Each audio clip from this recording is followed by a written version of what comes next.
In this presentation, I'm going to be talking to you a little bit about culture in my school.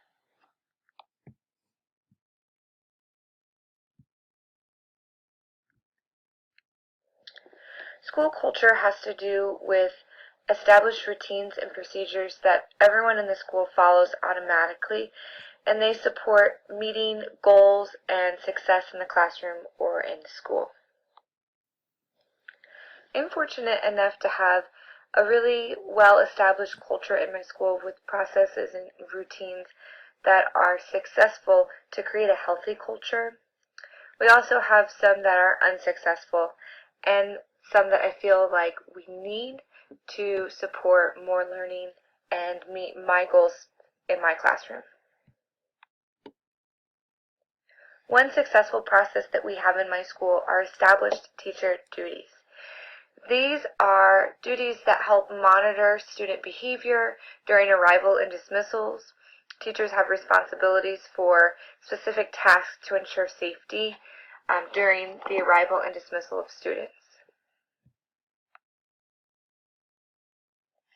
Each morning I have the task of monitoring hallway behavior during student arrival. This provides me with the opportunity to greet each student as they come down the main hallway and proceed to their classroom or to the cafeteria for breakfast. This established procedure helps promote a healthy culture in my school by supporting the development of relationships between students and teachers, as well as making students feel safe and loved when they come to school. Teacher arrival duties help develop relationships by allowing for opportunities for teachers and students to interact outside of the classroom. When I'm monitoring the hallways, I greet students with a cheerful good morning, and I usually address them by their name. Sometimes I'll make a comment about how I missed them when they were absent and ask if they're feeling better, or students often talk to me about what they're doing in art that day, or they'll just stop and give me hugs. These kind of interactions support relationships between myself and my students, making them feel like they have a friend or someone who cares about them in the school. When students know that they are going to be welcomed with a warm smile and a cheerful face, they can really set the stage for success at the beginning of the school day. Some of my students have to wake themselves up and get themselves ready to school, and sometimes they're even responsible for younger siblings. So when they come into the school, I might be the first adult they encounter in the day, or the first person to smile at them and make them feel valued. This kind of encounter can be encouragement for some students to just simply get out of bed and make it to school on time. They know they have a teacher that cares about them in school and is happy to see them every morning.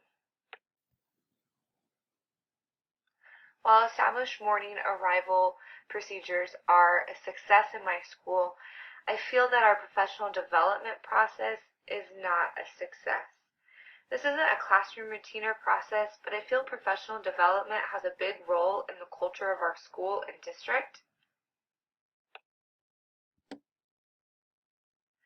In my district, we have building professional development every Wednesday, with the exception of once a month we meet with our content area.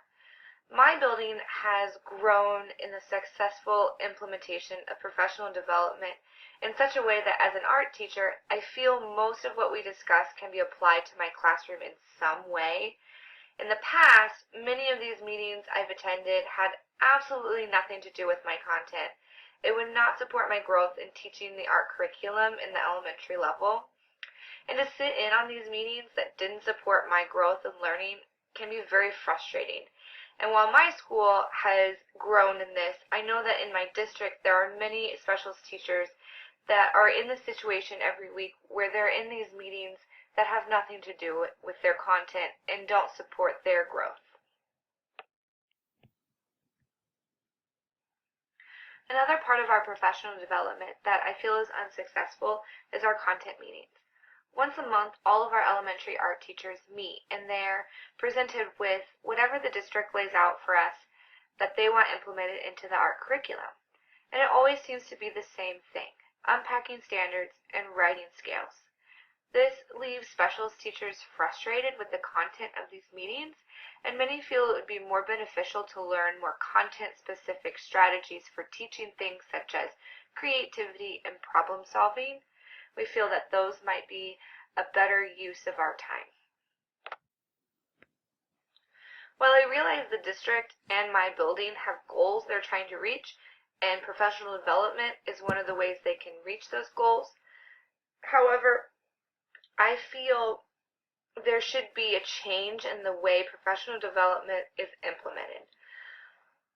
While the goals of the district and my school are important, so are my goals and my individual growth as an educator.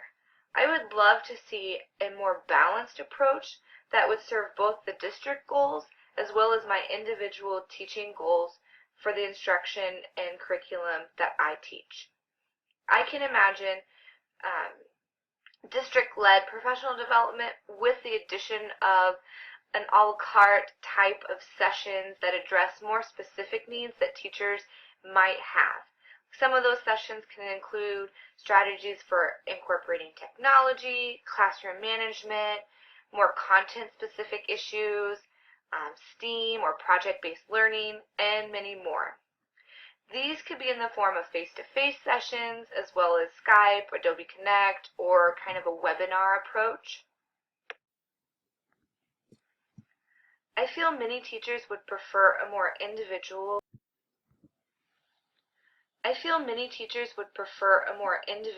procedure for professional development, along with district-mandated material to be covered. Changing the way professional development is delivered can improve the culture of our school and district. I feel teachers would be more satisfied with Wednesday meetings, and their instruction would benefit more from a customized session that meets their individual classroom needs. Along with a customized approach to professional development, I feel my district needs a routine for teaching technology in the elementary level. To support blended learning in my classroom and others, I feel it would be beneficial for my school or district to require a certain amount of time each week dedicated to teaching and learning technology. Currently, there are only 8 out of 30 elementary schools in my district that have a dedicated technology class students attend once a week.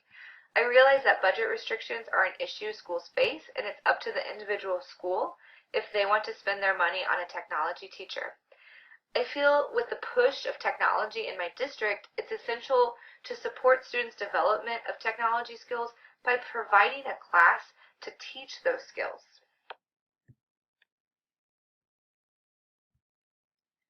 My school and many others in my district will rely on classroom teachers and specialist teachers who choose to utilize technology to teach and support student development of technology skills. I don't feel that this is the best approach because classroom teachers already feel pressure to teach a lot of their content, in a short amount of time, and adding technology to their classroom curriculum would simply add more stress. Also, many classroom teachers need guidance and support themselves in the area of technology, so relying on them to teach technology is not the best solution. My solution would be a dedicated technology class. Many of my students need time and instruction on how to use technology tools and how to navigate online content. It takes many students several minutes to simply log into their Chromebook or Google Classroom, and their typing skills are lacking. Students need time and practice to develop skills needed to be successful with technology to enhance their learning. And they would benefit from a technology class with a teacher that has technology knowledge and skills. For my school to use technology to enhance instruction and to support a blended learning environment, we must invest in a quality technology program that will teach students necessary skills and establish technology routines as well as practice skills and routines established. By doing all of that, our school can create a technology culture with established routines where students know what to do to be successful and they have everything that they need.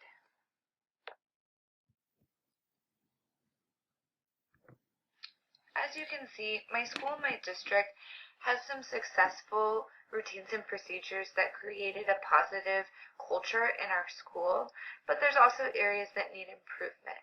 When you're thinking about changing the culture of your school, it's important to remember that it's not going to happen quickly. It will take time, but with practice and continued use of successful routines and procedures, you can change the culture of your school in a positive way.